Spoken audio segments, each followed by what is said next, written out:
गुड़ लगाई कितना मिला? 1 लाख रुपए में। आप सोच सकते हैं कि गुड़ लगाई जो है इनको 1 लाख रुपया। लव मैरिज हुआ है कि अरेंज मैरिज? भाभी जी आप भोजपुरी फिल्म देखती हैं कि नहीं देखती?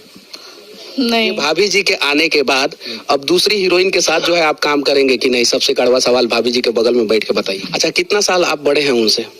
ये तो जोड़े नहीं भाई। 11 की 12? वहाँ मेरा काम क्या रहेगा? कभी कभी ऐसे ही बाद में पता चलेगा क्या काम रहे। उसमें पीछे नहीं हटते हम। अभी 6 लोग मरे तो उसमें भी जाके पैसा दिए हम, मिले जुले जाके। ये बताइए कि पहली बार जब भाभी जी से मुलाकात हुआ था तो आपने गिफ्ट क्या दिया था?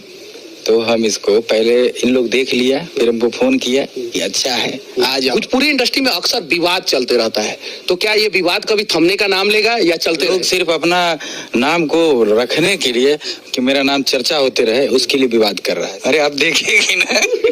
कुंवारी कन्या था शायद नहीं ना। और एक नसीब। बिहार के लोग तो भगवान हुए, पूरे देश के लोग। उधर सास ससुर दो हैं ना, वो भी माँ बाप ही हैं। जिसको चाहते हैं उसको बहुत चाहते हैं, नहीं चाहते तो नहीं चाहते हैं। और इनके बगल में जो बैठी हुई हैं वो गुंजन सिंह की अर्धांगिनी है। नया नया शादी हुआ है और कल रिसेप्शन हुआ। शादियों में जबरदस्त धमाल हो गया। 10,000 लोगों का खाना बना था, 20-25 हजार लोग पहुंच गए थे। तिलक में भी धमाल हुआ और रिसेप्शन में कल जो हुआ है वो तो सब लोगों ने देखा है कि कितने सारे लोग आ गए थे।